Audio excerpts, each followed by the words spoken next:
WWF Attitude was released by Acclaim Entertainment on July 31st for the PlayStation and Nintendo 64. The game was developed by Sculptured Software, the guys behind WWF In Your House from 1996, Warzone from 1998, Royal Rumble from 1993, and even Super WrestleMania from 1992. It would also be the 14th straight wrestling game produced by Acclaim, and would be the last official title made for the WWF. In addition, the game's original release date was meant to be March 1999, before getting delayed into June, and then again until its ultimate release at the end of July. Its first planned release date was the time on WWF television when Dr. Death Steve Williams was getting a mid-card push, where he was managed by a heel Jim Ross. The official strategy guide makes note of this, and it's important as most people don't really even understand why Dr. Death is present in this game at all. A slightly enhanced port of the game was later released for the Dreamcast, as well as a handheld version for the Game Boy Color.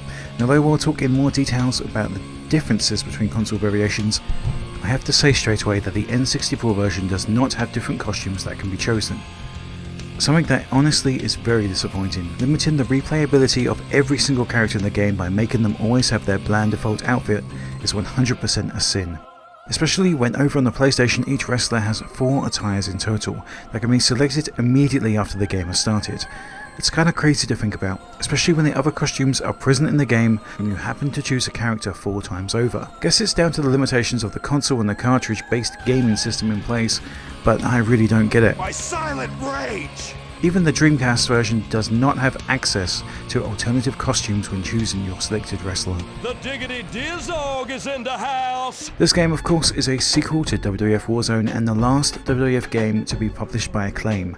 The WWF would go on to sign a deal with THQ later in 1999, ending a 10-year relationship that began with WWF WrestleMania.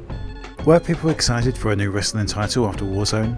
Hard to say. After delivering a game like Warzone, it's probably pretty easy to make something that improves upon what we saw previously, and comparing to the Warzone footage that's seen on screen, it's very easy to see how far they have actually come in this regard.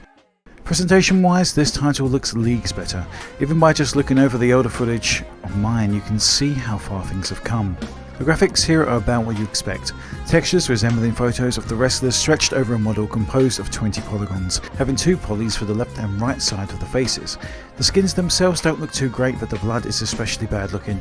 It genuinely does look like somebody just went into paint and added some red marks to the texture itself. Of course, the Dreamcast does seem to have the best looking blood, but not by much. The crowd in the PlayStation and N64 versions are bland 2D images, limited to around 3 frames of animation and are just kinda blurry.